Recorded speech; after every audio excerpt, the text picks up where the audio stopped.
o ambiente onde o lugar é o mais provedor, onde a paz, uma paz que excede tudo aquilo que você acredita ser paz, uma alegria que excede tudo aquilo que você acredita ser alegria, uma amizade que excede tudo aquilo que você acredita ser amizade, uma bondade que excede tudo aquilo que você acredita ser bondade. Esse Deus está acima. Esse Deus é maior do que o que você imaginou, porque a Bíblia diz que nem penetrou no coração do homem, jamais o homem pôde sentir, jamais os olhos do homem pôde contemplar, jamais os ouvidos, jamais se pôde ouvir sobre esse Deus, esse lugar do Senhor. Jamais se penetrou no coração do homem algo tão grande. E é assim o amor de Deus, é assim a certeza desse amor, saber que é para você e para mim, que é para nós. Me ama, Ele me ama, Ele me ama, Ele me ama, me ama.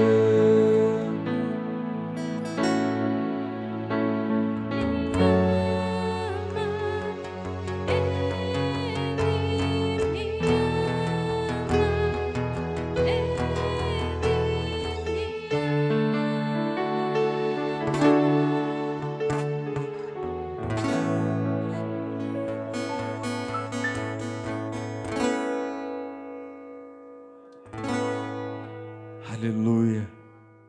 E Jesus pôde nos levar de volta à comunhão com o Pai.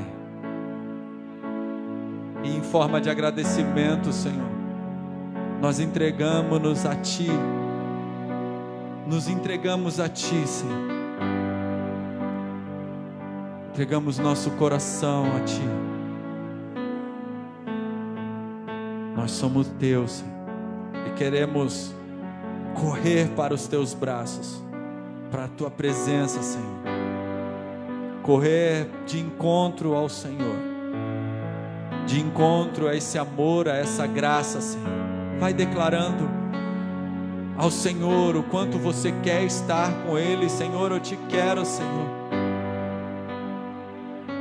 Eu quero orar a Ti e Te sentir, Senhor.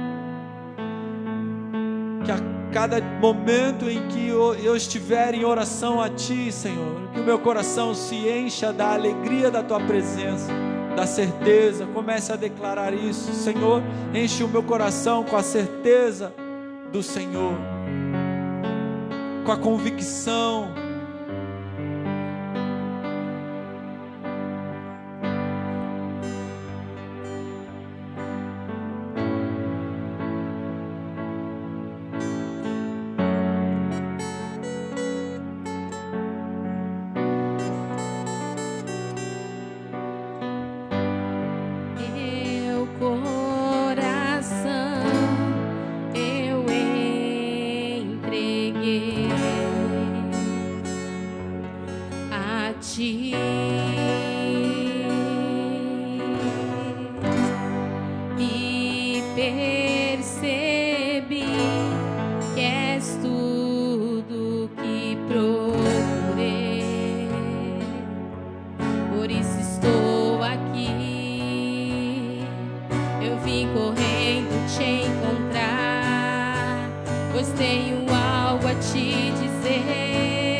Você precisa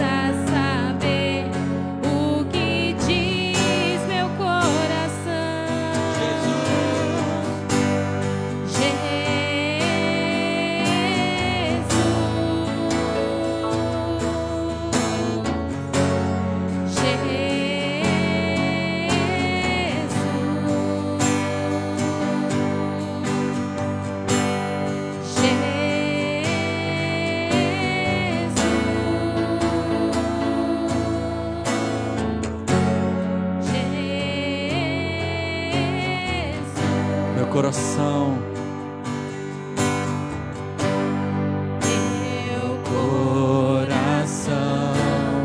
Eu entreguei a ti e percebi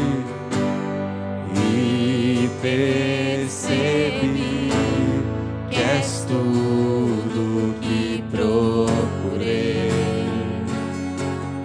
Por isso estou aqui. Eu vim correndo te encontrar, pois tenho algo a te dizer. Você precisa saber o que diz meu coração. Eu vim correndo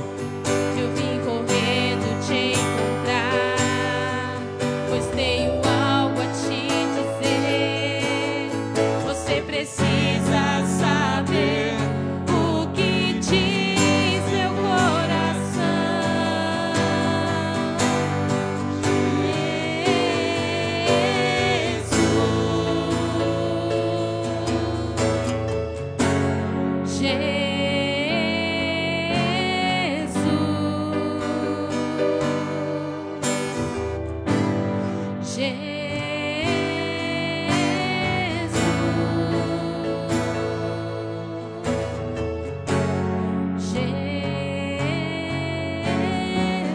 Jesus, declare.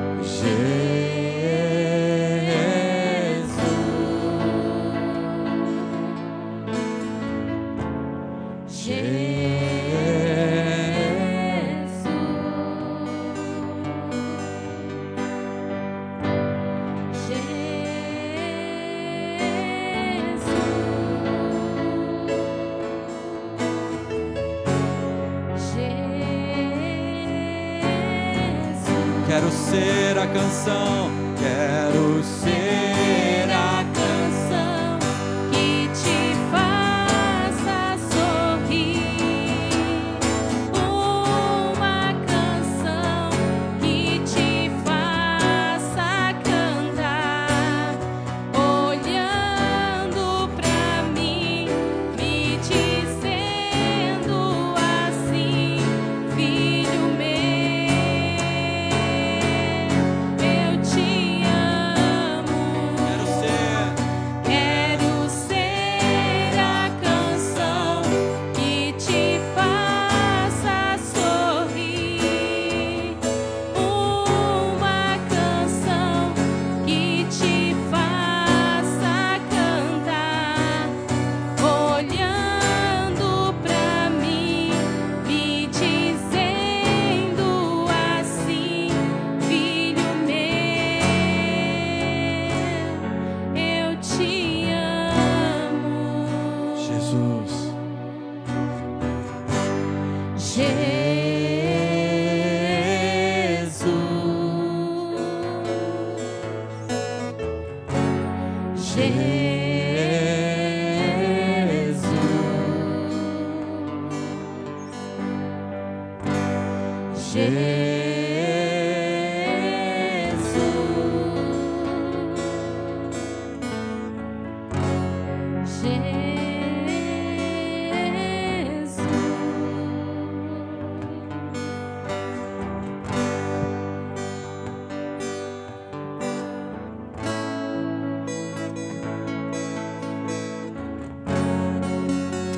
Aleluia, glória a Deus. Obrigado, Senhor, por esse tempo tempo de adoração, tempo de louvor. Recebe nossa adoração, recebe o nosso louvor, Pai, em nome de Jesus, em nome de Jesus.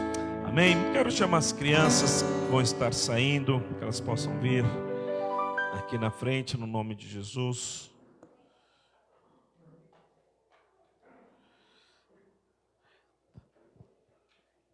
Amém. Estenda suas mãos, vamos orar, abençoar essas crianças. Amém.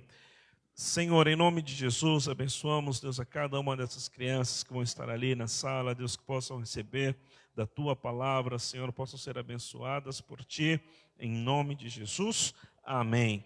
Amém. As crianças podem sair. Deus abençoe a tua vida no nome de Jesus.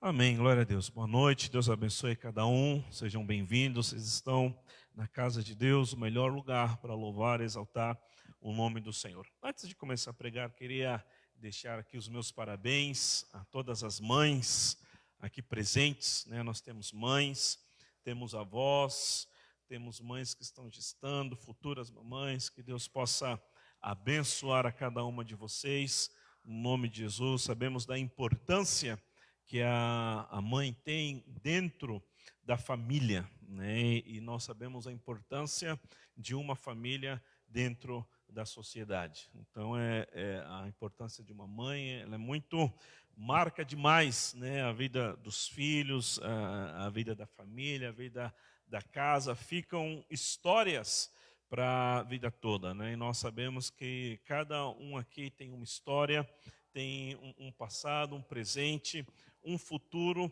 e uma circunstância diferente também, né? Algumas às vezes fazem o papel de mãe, fazem o papel de pai. Algumas mães também, às vezes alguns acabam que são criados, às vezes dependendo da circunstância, por uma tia, por uma avó. Nós sabemos que a família brasileira, ela é muito dinâmica, né? Acontecem várias coisas e às vezes muitas ocasiões diferentes dentro de uma casa, mas nós sabemos que o importante em tudo isso é um amor de mãe, é aquele cuidado de mãe, né, que nós sabemos que só a mãe ela tem. Então, a cada mãe aqui, que Deus abençoe, meus parabéns, espero que você tenha passado aí um dia abençoado no nome de Jesus. Amém? Quero convidar você a abrir sua Bíblia comigo no livro de 1 de Samuel. Há um texto que eu gosto muito de pregar numa ocasião como essa, e não queria fugir daquilo que eu tenho feito nos últimos anos pregando, só que eu queria dar uma ênfase diferente. Geralmente quando eu prego 1 Samuel, eu vejo a história de Ana e a do menino Samuel em duas partes. A primeira parte nós sabemos que está no capítulo 1, e a segunda parte nós sabemos que está no capítulo 2. Né? Ana é aquela história daquela família que todos os anos vai a sacrificar ao Senhor. Todos os anos viaja Ana, seu esposo, a sacrificar ao Senhor. E cada ano que ela vai sacrificar ao Senhor, ela sai daquele lugar com o coração triste, porque Deus a tinha abençoado com um esposo, Deus a tinha feito prosperar em muitas coisas, em muitas áreas, mas nós sabemos que no coração dela tinha o desejo de ser mãe. E nós sabemos que o texto diz que Deus, isso está lá no capítulo 1, versículo 5, apesar de que o Senhor a tinha deixado estéril, nós sabemos que Deus, por alguma razão, por algum propósito, não permitiu que até esse momento Ana pudesse engravidar, pudesse ter seu filho. E Ana, então, ela volta triste a cada circunstância, a cada ocasião que ela tem, ela volta triste. E como se fosse pouco, naquela época aconteciam algumas coisas diferentes, que hoje já não é comum.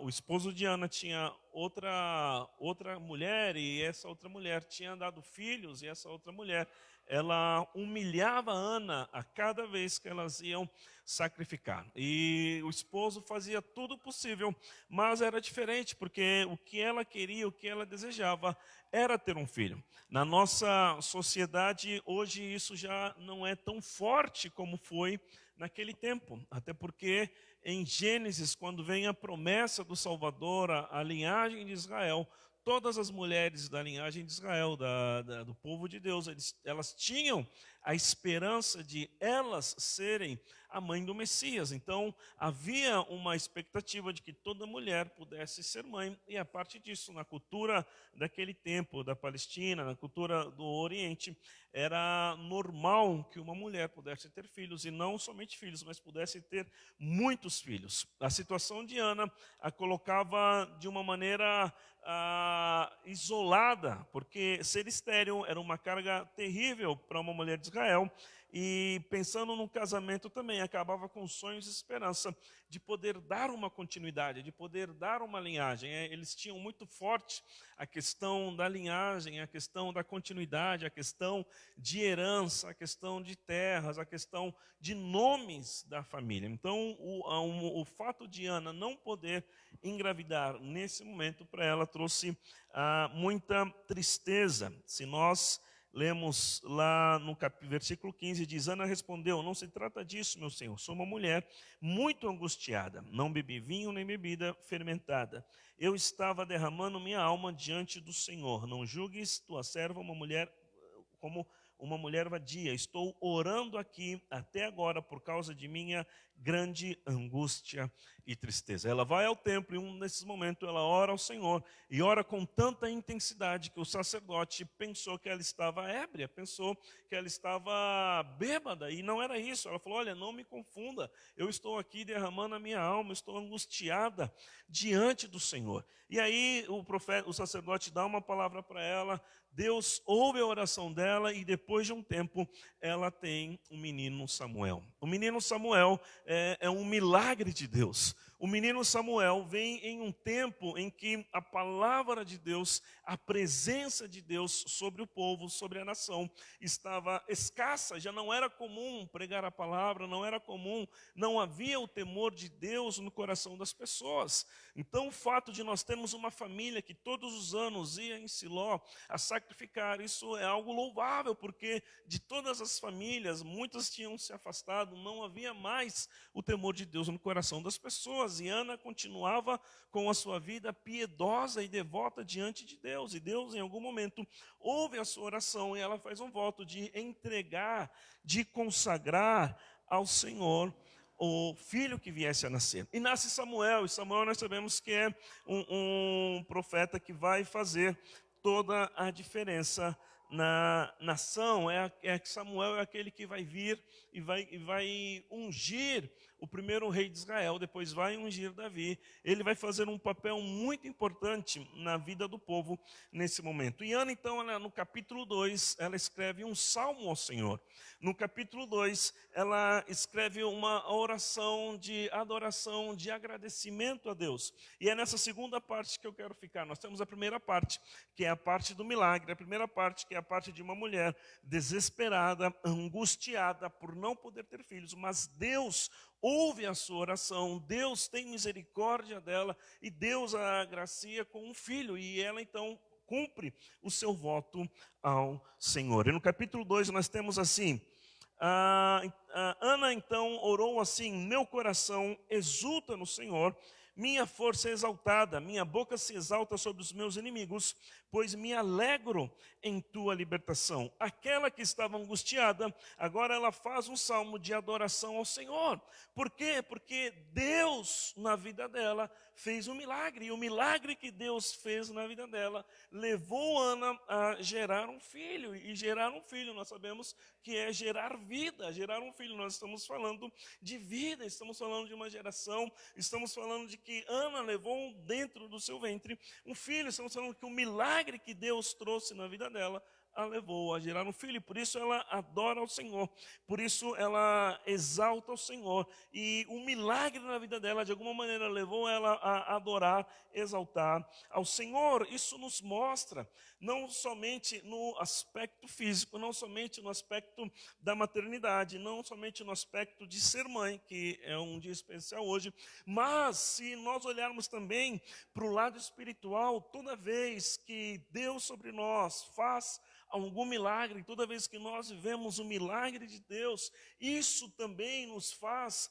gerar vida. O milagre de Deus nos faz gerar vida. O milagre de Deus nas nossas vidas nos leva a alegrar-nos em Deus, e a nossa alegria no Senhor nos leva a adorar ao Senhor. Por isso ela pôde dizer: o meu coração exulta, o meu coração está feliz, o meu coração se alegra no Senhor, em Deus a minha força ela é exaltada, a minha boca se exalta sobre os meus inimigos, pois me alegro em tua libertação. Nós estamos falando da mesma mulher que estava angustiada, da mesma mulher que não comia, da mesma mulher que não bebia, da mesma mulher que seu marido já não sabia mais o que fazer com ela, porque ela entrou numa situação de desespero, mas Deus fez um milagre na vida dela. E agora ela pode dizer: o meu milagre vem de Deus, o meu milagre vem do Senhor, foi o Senhor quem trouxe libertação sobre a minha vida. Queridos, o milagre de Deus nas nossas vidas nos leva a adorar a Deus, nos leva a alegrar-nos no Senhor, nos leva a pôr a nossa confiança em Deus. Salmo 75, versículo 4 ao 9 diz: aos arrogantes digo, parem de vangloriar-se, e aos ímpios não se rebelem contra os céus, não falem com insolência, não é do Oriente, nem do Ocidente, nem do deserto que vem a exaltação. É Deus quem julga, é Deus quem humilha a um e exalta o outro. Na mão do Senhor está um cálice cheio de vinho espumante misturado. Ele o derrama, todos os ímpios da terra o bebem até a última gota. Quanto a mim, para sempre anunciarei essas coisas, cantarei louvores ao Deus de Jacó. O texto está dizendo aos arrogantes, aos ímpios: não se rebelem, parem de gloriar-se em si mesmo, parem de exaltar-se na sua própria força, porque é Deus quem dá a vida, é Deus quem humilha, é Deus quem exalta, é Deus.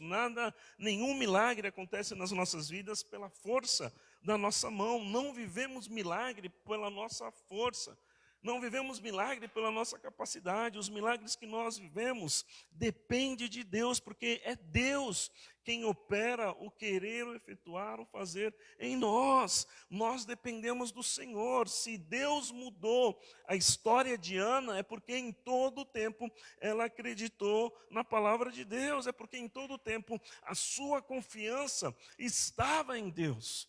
Não podemos deixar de confiar no Senhor, não podemos deixar de depender de Deus, não podemos deixar de entender que a nossa força, a nossa fé, a nossa esperança, ela vem do Senhor. Se você quer continuar vivendo os milagres de Deus na tua vida, saiba que o milagre do Senhor, ele vem de Deus, ele vem do Senhor. Coloque a sua confiança em Deus, coloque o seu coração em Deus, coloque a sua esperança em Deus. No versículo 2, nós temos assim: não há ninguém santo como o Senhor, não há outro além de ti, não há rocha alguma como o nosso Deus. Quando nós geramos vida pelo milagre de Deus em nós, os nossos corações entendem a santidade de Deus, os nossos corações entendem que Deus é prioridade, o nosso coração entende que precisamos nos refugiar no Senhor, porque o versículo 2 diz: não há ninguém santo como o Senhor, o único que é santo é Deus, não há outro além de ti, não há rocha alguma como o nosso Deus, não há fora de Deus nenhum lugar que nós possamos descansar, não há fora de Deus nenhum lugar que seja a nossa rocha, não há fora de Deus, não há outro além de Deus. Deus, ele é único, Deus, ele é santo, Deus, ele é soberano. Nós somos criação de Deus. Queiramos ou não queiramos, somos criação de Deus e dependemos de Deus. E a nossa confiança precisa estar em Deus. Ana entendeu que não há outro além dele. Ele é um único, não há santo como ele, não há Deus como ele, não há nenhum lugar que nós possamos estar confiados ou descansados, a nossa alma, o nosso espírito, se não é em Deus, descansados a nossa vida, a nossa confiança, se não é em Deus. Precisamos entender isso, que dependemos de Deus em todo o tempo. Versículo 3, não fale então orgulhosamente, nem saia de suas bocas tal arrogância, pois o Senhor é Deus sábio, é Ele quem julga os atos dos homens. Quando o texto diz que o Senhor é Deus sábio, é que Deus, em sua sabedoria e em sua soberania, Ele tem um propósito para todas as coisas na nossa vida, no nosso coração, na nossa casa, em tudo que tem a ver conosco. Deus, Ele é sábio. Quando nós vivemos o milagre de Deus e geramos vida, nós entendemos que vivemos na dependência de Deus, entendemos que os nossos corações não são guardados nem guiados pelo orgulho ou pela arrogância dos que não conhecem a Deus. O nosso coração confia na sabedoria que vem de Deus, na sabedoria de Deus, pois o Senhor é Deus sábio. De repente, Ana, por muitos anos, perguntou ao seu coração, perguntou a Deus, ou perguntou a si mesma, o que pode estar de errado comigo? Porque ela era uma mulher devota. Ela era uma mulher piedosa diante de Deus, era uma mulher que todos os anos ia ao templo e oferecia sacrifícios. Ela estava fazendo tudo correto, estava fazendo tudo certinho. E não tinha um porquê, na nossa mentalidade humana, de ela não conceber. Mas é Deus que na sua sabedoria governa as coisas. Às vezes nós olhamos as coisas por um aspecto humano e julgamos. Às vezes nós julgamos que alguns são merecedores de algumas coisas e outros não são merecedores. E podemos até estar certo no nosso pensamento, mas o que prevalece não é o nosso pensamento. O que prevalece são o pensamento de Deus. O que prevalece é a sabedoria de Deus. O que prevalece são os propósitos de Deus. Às vezes nos perguntamos por que mulheres tão devotas, tão piedosas, vivem uma vida que agrada a Deus em todas as coisas e não conseguem viver ou desfrutar da bênção de Deus em alguns aspectos. E outras pessoas que são totalmente arrogantes, independentes de Deus, vivem a sua vida de qualquer maneira e conseguem desfrutar da bênção de que outras às vezes não conseguem. E às vezes, do nosso ponto de vista, isso é injusto.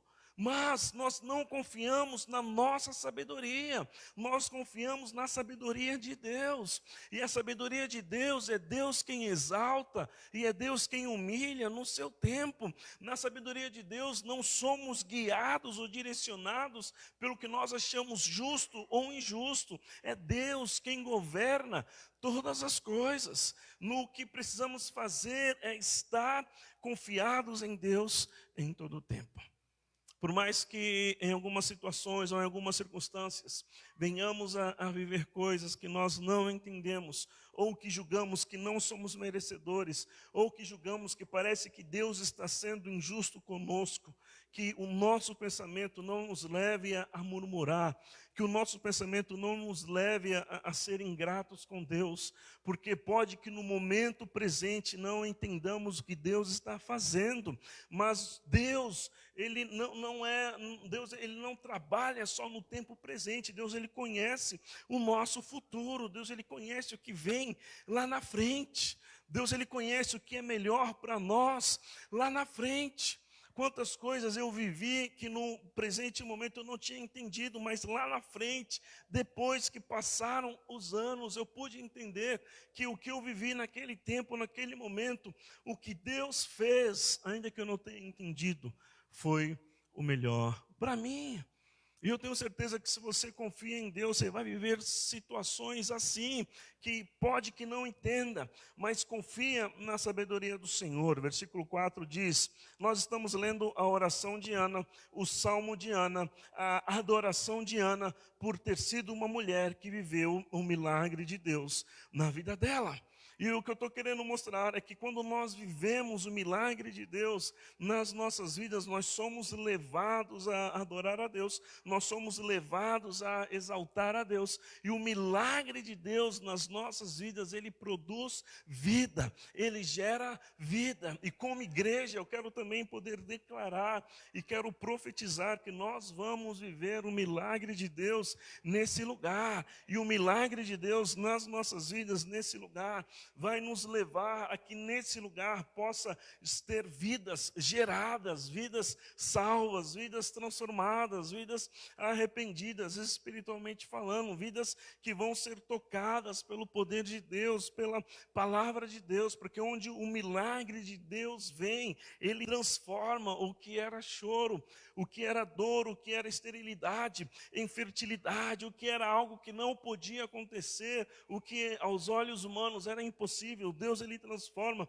em possível, em possibilidade. Deus, ele faz de onde não existia. Isso é milagre. E milagre de Deus gera vida. Milagre de Deus produz vida. Nós andamos em novidade de vida e nós andamos pela fé. E ao andar pela fé, nós declaramos vida nas situações que nós vivemos. Se há situações que estamos vivendo que trazem tristeza, ou que trazem choro, ou que trazem dor, nós queremos viver o milagre de Deus, e ao viver o milagre de Deus, nós vamos poder declarar nessas circunstâncias vida de Deus em nós, para que o nome do Senhor possa ser exaltado, para que o nome de Deus possa ser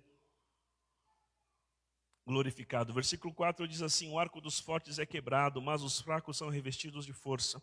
Os que tinham muito agora trabalham por comida, mas os que estavam famintos agora não passam fome. A que era estéril, está falando Ana, ela mesma, deu à luz 7 filhos. Esses 7 filhos não significa quantidade de filhos, mas é uma expressão dizendo que Deus fez algo completo nela.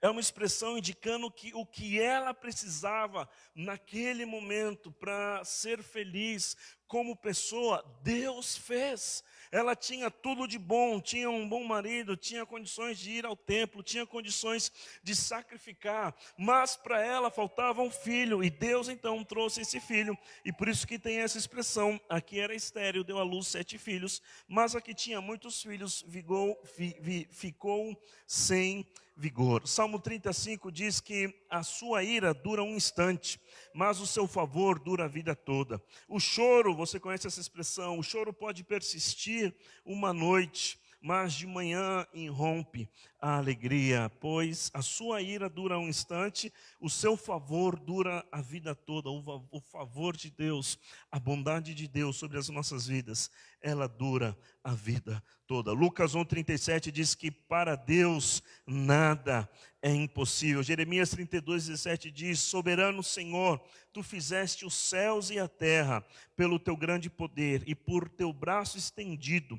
Por isso, nada é difícil demais para ti. Olha o que Jeremias diz: soberano Senhor. Ele já começa chamando Deus de soberano, Deus de o Criador, Deus que conhece e controla todas as coisas. Tu fizeste os céus e a terra pelo teu grande poder e por teu braço estendido. Nada é difícil demais para ti. Se Deus criou os céus e a terra, se Deus formou os céus e a terra, se Deus fez toda a criação, não existe nada que seja difícil para Deus. Não existe nada que seja impossível para o Senhor. Isaías 43, 18 e 19 diz: esqueçam o que se foi, não vivam no passado, vejam, estou fazendo uma coisa nova, ela já está surgindo, vocês não a reconhecem? Até no deserto vou abrir um caminho e riachos no ermo. Queridos, Deus fala de abrir deserto no caminho, Deus fala de abrir riacho, de abrir lugar de água,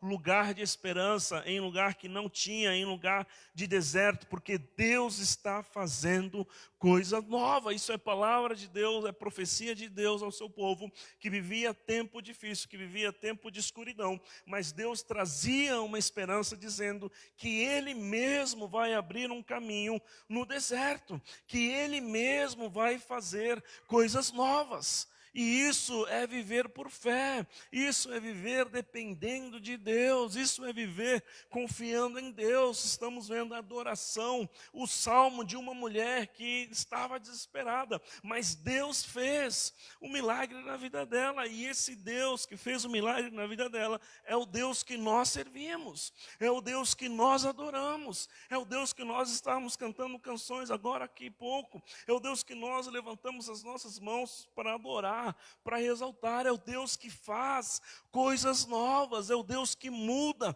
a nossa história, é o Deus que traz um milagre em nós, é o Deus que onde não há vida, Ele traz vida. Deus, Ele faz milagres, e os milagres de Deus, Ele acontece para que o nome dEle seja exaltado. Os milagres de Deus acontecem para que o nome dEle seja glorificado.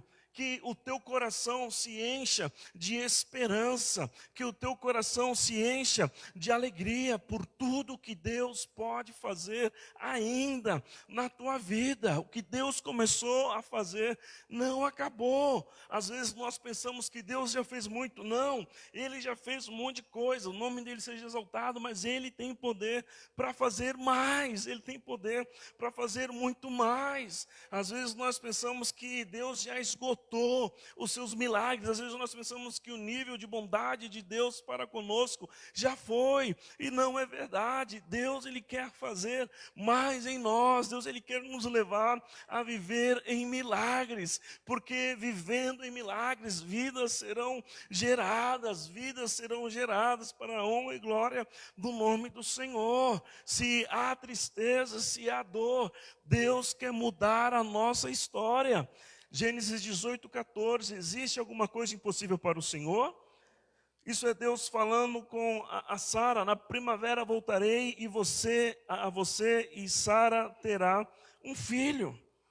Versículo 6, o Senhor mata e preserva a vida. É Deus quem faz descer a sepultura e é Deus quem resgata da sepultura. Deus é o dono da vida, Deus é soberano. Jó 1:21 diz: saí nu do ventre da minha mãe e nu partirei. O Senhor o deu, o Senhor louvou, louvado seja o nome do Senhor. Deus é soberano, Deus é quem dá a vida, e é o mesmo Deus quem também tira a vida.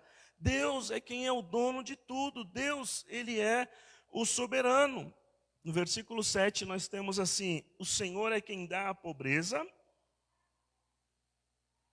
e a riqueza, Ele humilha e Ele exalta. Levanta do pó o necessitado e do monte de cinzas ergue o pobre. Ele os faz sentarem-se com príncipes e lhes dá lugar de honra.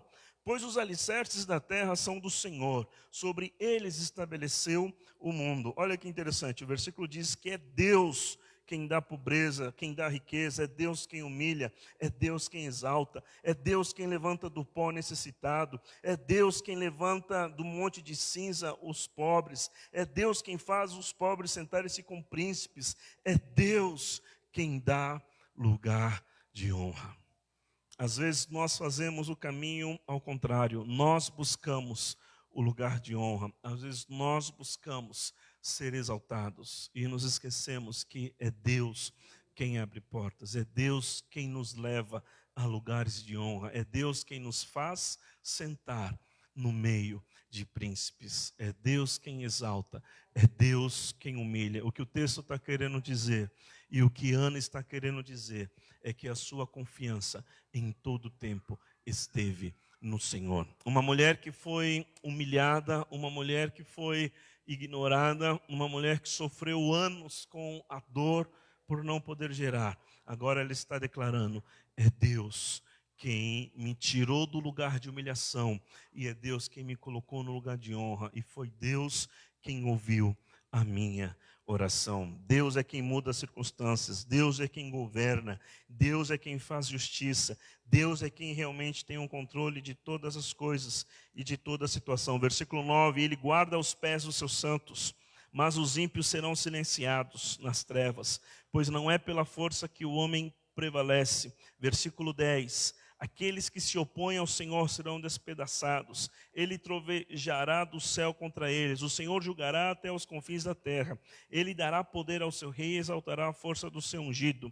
Nós temos então a oração de Ana, e é interessante porque no capítulo 1, no versículo 25 diz: por isso agora eu o dedico ao Senhor, por toda a sua vida será dedicado ao Senhor, e ali adorou ao Senhor. Ana então entrega o seu filho. No versículo 11 nós temos assim: Eucana voltou para casa em Ramá, mas o menino começou a servir o Senhor sob a direção do sacerdote Eli. Aqui é uma outra parte que eu queria entrar. Deus ouve a oração de Ana. Ana tem um filho e ela entrega o filho dela no tabernáculo, no lugar de adoração, e ela ficou sob os cuidados do sacerdote Eli. Aonde eu quero chegar? Eu quero chegar na responsabilidade que as mães têm de levar os seus filhos até a presença do Senhor. Eu quero chegar na responsabilidade que as mães têm, assim como Ana cumpriu o seu voto aqui, foi algo específico. Ana fez um voto que iria entregar ao Senhor, e ela cumpriu o seu voto de levar o seu filho até a casa do sacerdote e ficar ali, e ela entregou. O que eu quero dizer com isso? Às vezes Deus nos abençoa e nós esquecemos de cumprir o nosso voto com o Senhor. Às vezes Deus nos abençoa e nós esquecemos de honrar ao Senhor. É muito fácil a primeira parte, clamar, orar, buscar. Agora, quando Deus responde, às vezes nós nos esquecemos de honrar a Deus. Quando Deus responde, nós nos esquecemos de cumprir com aquilo que nós fizemos diante do Senhor. E Ana não esqueceu, Ana orou, buscou, Deus deu, e ela não pensou duas vezes. Ela, no momento que o menino já não precisou mais do leite materno, ela levou à casa do Senhor e o deixou ali. E o desafio que eu vejo hoje é mães poder honrar o chamado dos filhos, é mães poder honrar o ato de levar o seu filho até a presença do Senhor. O que eu digo de levar o seu filho até a presença do Senhor, fazer tudo aquilo que nos corresponde como pais, fazer tudo aquilo que nos corresponde como mães, como pais, de levar os nossos filhos até a presença do Senhor, de entregar os nossos filhos na presença do Senhor. Através da oração podemos orar para os nossos filhos, podemos falar quando são pequenos ainda, falar da Bíblia aos nossos filhos, podemos fazer culto na nossa casa. Há uma grande responsabilidade sobre nós. Se a Bíblia é muito sábia quando fala em Deuteronômio, para que o pai possa amar a Deus sobre todas as coisas. Ama a Deus sobre todas as coisas, com todas as tuas forças, com a tua alma, com tua força. Ama a Deus, porque ao amar a Deus, você vai ensinar o teu filho enquanto você caminha, você vai ensinar o teu filho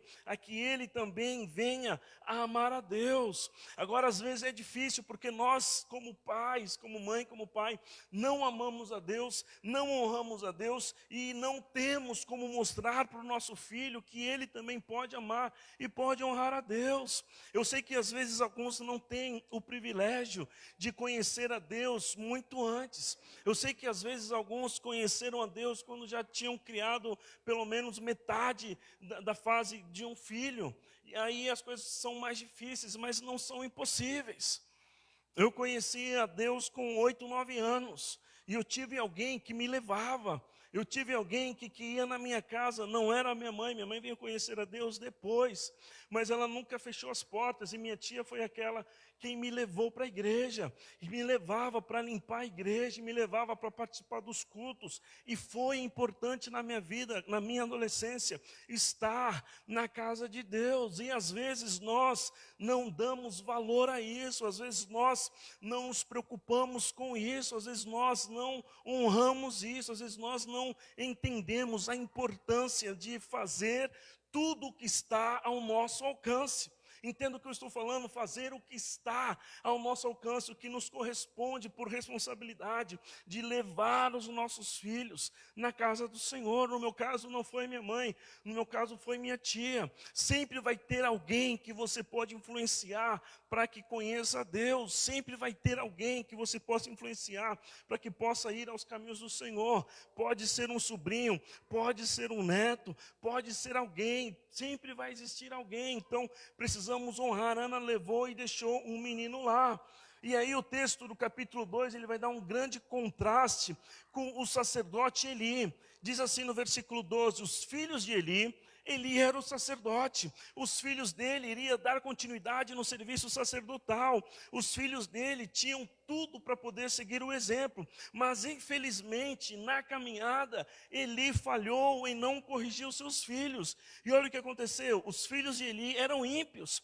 Não se importavam com o Senhor, nem cumpriam os deveres de sacerdotes para com o povo. Eles estavam bagunçando. Existia uma ordem para o sacrifício. Existia uma ordem para o culto. As pessoas iam oferecer um sacrifício, uma parte era para o sacerdote, uma parte podia voltar para quem ofereceu, tinha uma ordem. E os filhos de Eli estavam indo lá e fazendo o que bem queria da vida deles. O texto mostra Ana entregando o seu filho para viver piedosamente, de uma maneira que agrada a Deus, e os filhos de Eli bagunçando. Só que o destino é diferente. Os filhos de Eli, olha o que diz o versículo 17, o pecado desses jovens era muito grande. Capítulo 2 de 1 Samuel.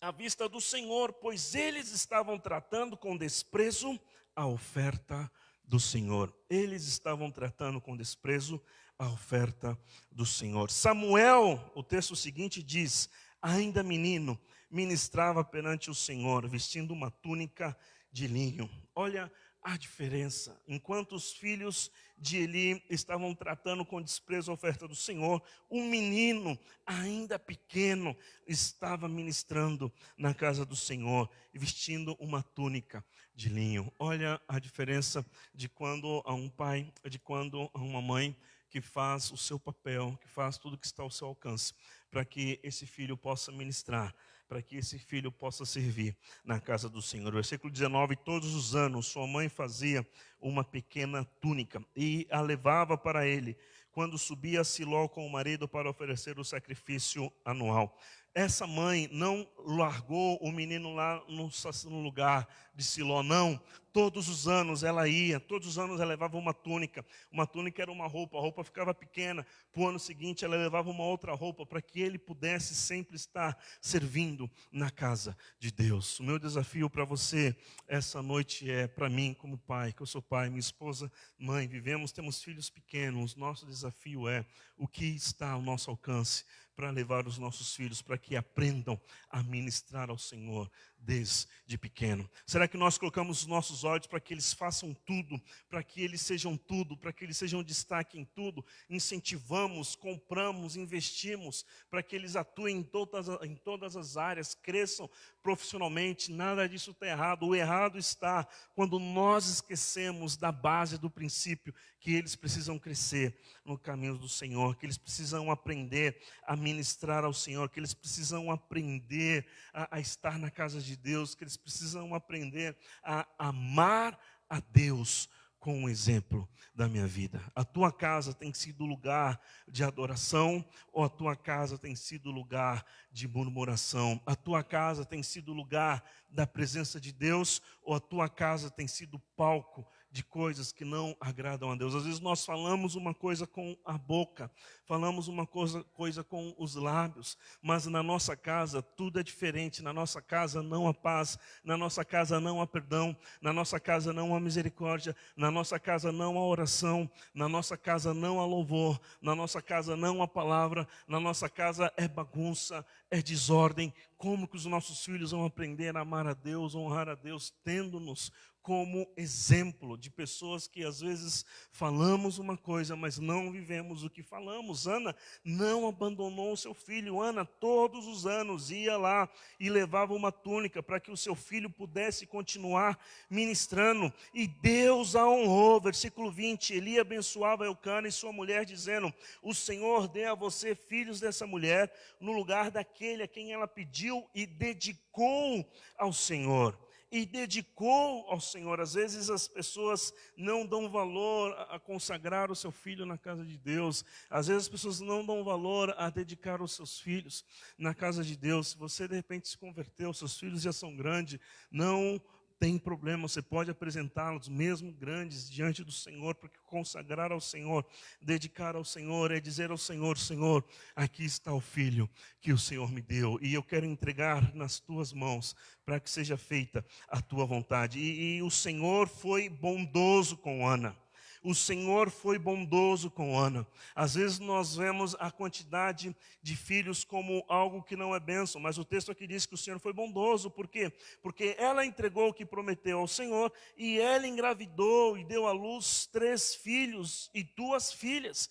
Enquanto isso, o menino Samuel crescia na presença do Senhor. Ana queria muito ter filho, queria ser mãe, mas ela honrou ao Senhor, e por ela honrar ao Senhor, Deus não a desprezou. Deus deu 3 filhos, Deus deu duas filhas, Deus deu 5. Aqui não tinha nada, aqui não tinha filho nenhum, agora tem 5 filhos e um servindo na casa de Deus. O que nós aprendemos com isso? Quando nós honramos a Deus, Deus ele não nos desampara, Deus ele traz a honra sobre as nossas vidas também. Há um grande desafio nosso, queridos, de olhar para a nossa geração, de ter zelo pela nossa geração, de lutar pela nossa geração, de lutar pelos nossos filhos, para que eles tenham fervor espiritual, para que eles amem a Deus, para que eles possam estar na casa do Senhor, para que eles entendam o valor da oferta, entendam o valor da oração, entendam o valor da adoração. Não desista de inculcar isso na mente e na cabeça dos teus filhos. Não desista de lutar pelos teus filhos. Não desista de que a tua casa seja um lugar de adoração, de que a tua casa seja um lugar de louvar ao Senhor. 2 Timóteo 1,5, Paulo dizendo: recordo-me da sua fé não fingida. Que Paulo falando para Timóteo, da mãe de Timóteo: recordo-me da sua fé não fingida, que primeiro habitou em sua avó, Lóide, e em sua mãe Eunice. Estou convencido de que também habita em você. Ou seja, a avó, ela tinha sua fé, era uma fé verdadeira. A fé que passou da avó foi para a filha, para a filha Eunice, a avó Lóide, a filha Eunice, e passou para Timóteo. Uma fé que passou 3 gerações, uma fé autêntica, uma fé verdadeira, a fé que você está vivendo hoje. Para qual geração você está passando? Eu sou responsável por passar para a minha geração, e sou responsável por que a minha geração passe para a geração que vem. Às vezes nós não nos preocupamos somente em viver a nossa fé, mas está errado, precisamos passar. Diz aqui, versículo 19... gerando vida, cuidou. Depois outro texto aqui, primeiro, e isso também serve na nossa área espiritual. Depois lá em 1 Tessalonicenses capítulo 2, já vou terminar, diz assim, Paulo escrevendo: embora como apóstolo de Cristo pudéssemos ter sido um peso, tornando-nos bondadosos entre vocês, como uma mãe que cuida dos seus próprios filhos. Paulo falando dos seus filhos espirituais, Paulo falando da igreja que ele fundou, Paulo falando da igreja que ele colocou. Olha, nós somos como uma mãe para vocês, uma mãe que cuida dos seus próprios filhos. Sentindo assim tanta afeição por vocês, decidimos dar-lhes não somente o evangelho de Deus, mas também a nossa própria vida, porque vocês se tornaram muito amados por nós. Irmãos, certamente vocês se lembram do nosso trabalho esgotante e da nossa fadiga. Trabalhamos noite e dia para não sermos pesados a ninguém, enquanto lhes pregávamos o evangelho de Deus. Paulo fala da maternidade que teve com essa igreja. Então nós hoje temos uma responsabilidade de poder cuidar da nossa geração, não somente como mãe, não somente como pai, mas também que possamos gerar filhos espirituais, que possamos olhar para esse lugar e olhar para pessoas e dizer, assim como Paulo disse para essa igreja: nós podíamos ter sido um peso, mas somos bondadosos entre vocês, como uma mãe, ao exemplo de uma mãe que cuida dos seus próprios filhos. Nós decidimos não somente pregar o evangelho, mas dar a nossa própria vida, porque vocês se tornaram muito amados para nós. Essa é a relação que nós precisamos ter. Esse é o discipulado que nós precisamos fazer. Fica de pé aí no teu lugar. Eu sei que geralmente eu não me estendo muito, mas não quis deixar passar o que esse texto mostra para mim.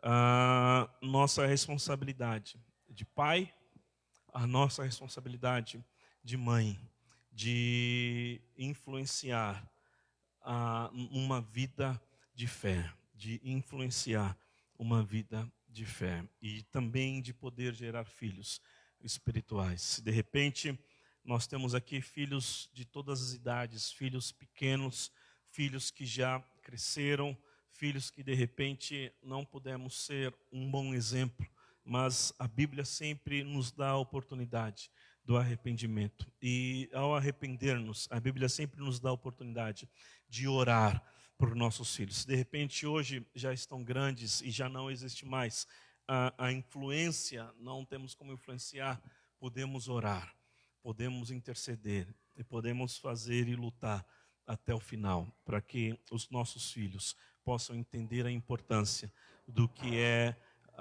uma vida diante do Senhor. Senhor, obrigado por esse tempo, obrigado por esse momento. Eu quero orar por cada mãe nesse lugar. Deus, que a tua graça, a tua bênção esteja sobre cada mãe, em nome de Jesus, Senhor. Aqui nós temos muitas histórias, mas nós abençoamos a cada mãe, Senhor, cada história, cada gravidez, cada parto, Senhor. Algumas aqui passaram pela dor da perda. Deus, sabemos que Tu és o Deus que consola, Tu és o Deus que traz graça, Tu és o Deus que traz paz. Abençoamos a cada mãe, abençoamos cada filho, Senhor. Oramos, Senhor, para que esses filhos sejam influenciados a uma vida de fé. Oramos para que esses filhos sejam influenciados, Senhor, a uma vida que agrada a Deus em todas as coisas, em todo o tempo, em todo momento, Senhor. Deus, aquelas mães que não estão aqui, que o Senhor os abençoe, que a Tua graça, Deus, faz milagres em nome de Jesus, Senhor. Deus, que a Tua palavra, a Tua graça, o Teu poder se faça presente nesse lugar. Nós abençoamos em nome de Jesus, em nome de Jesus. Amém? Você pode aplaudir ao Senhor aí no teu lugar, em nome de Jesus. Aleluia. Vamos ofertar ao Senhor. Se você tem a tua oferta, quer trazer a tua oferta, o teu dízimo, você fica à vontade nessa hora. Vamos orar também. Lá atrás nós temos um código Pix. Se quiser depois mandar um Pix, você fica à vontade. Você conhece a chave penielperuíbe@gmail. Você pode mandar a tua oferta também. Todos os nossos cultos, quinta e domingo, nós sempre temos um momento de oferta. Não é para que você se sinta constrangido ou pressionado. Você veio nesse lugar participar de um culto. E um culto, você recebe a palavra de Deus e nós não cobramos por isso. Por nada que está nesse lugar nós cobramos nada. Mas oferta ao Senhor é aquilo que nós entregamos com um coração voluntário e é aquilo que nós entregamos por amor e é aquilo que nós entregamos por fé. Fecha os teus olhos. Se você tem a tua oferta, quer deixar aqui na frente, você pode deixar aqui ou depois você pode fazer um pix. Senhor, abençoamos cada oferta, abençoamos cada dízimo, Senhor. Guarda os teus filhos. Deus, traz a provisão em cada casa, em cada família, Pai. Em nome de Jesus, amém, amém. Que Deus abençoe a tua vida, no nome de Jesus. Acima de tudo.